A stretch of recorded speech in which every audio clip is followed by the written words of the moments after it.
இதெல்லாம் பார்க்குறதுக்கு காட்டன் சாரீ மாதிரி இருக்கா? இதெல்லாம் காட்டன் சாரீ இல்லைங்க. இதெல்லாம் எங்களோட எக்ஸ்க்ளூசிவ் சிக்னேச்சர் சில்க் காட்டனுங்க. சில சாரீஸ் வந்து கிராண்ட்னஸ்க்காக பண்ணுவோம், சில சாரீஸ் வந்து ஒரு யூனிக்னாக இருக்கணுங்கிறதுக்காக பண்ணுவோம், சில சாரீஸ் வந்து கம்ஃபர்ட்டுக்காகவே வீவ் பண்ணுவோம். ஸோ அந்த மாதிரி கம்ஃபர்ட்டுக்காக வீவ் பண்ணது தாங்க இந்த எங்களோட சிக்னேச்சர் சில்க் காட்டன். ரொம்ப கம்ஃபர்டபுளாக இருக்கும்.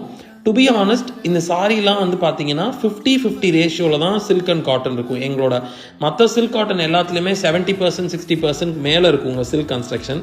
எங்களோட ஜரிகி சில்க் காட்டனாக இருக்கட்டும், எங்களோட கோர்வை சில்க் காட்டனாக இருக்கட்டும், அதுலலாம் சில்க் கன்ஸ்ட்ரக்ஷன் அதிகமாக இருக்கும். ஆனால் இந்த சில்க் காட்டனில் வந்து பார்த்தீங்கன்னா 50% சில்க் அண்ட் 50% காட்டன் இருக்கும். பார்க்குறதுக்கு லுக் வந்து காட்டன் சாரீ மாதிரியே தான் இருக்கும். பட் ஆனால் பியோர் ஃபார்ம் ஆஃப் சில்க் வெஃப்டில் யூஸ் பண்ணியிருக்கோம், வார்ப்பில் வந்து காட்டன் யூஸ் பண்ணியிருக்கோம். இது வந்து நீங்கள் வந்து ட்ரேப் பண்ணும்போது தான் இதோட கம்ஃபர்ட் என்னங்கிறது உங்களுக்கு தெரியும். ரொம்ப டிஃப்ரெண்ட்டாக இருக்கும். அண்ட் தென் இந்த மாதிரி ஸ்டைல் ஆஃப் சில்க் காட்டன் இப்போ யாருமே பண்ணுறதில்ல. இது ரொம்ப ஒர்க்மேன்ஷிப்பும் அதிகம்.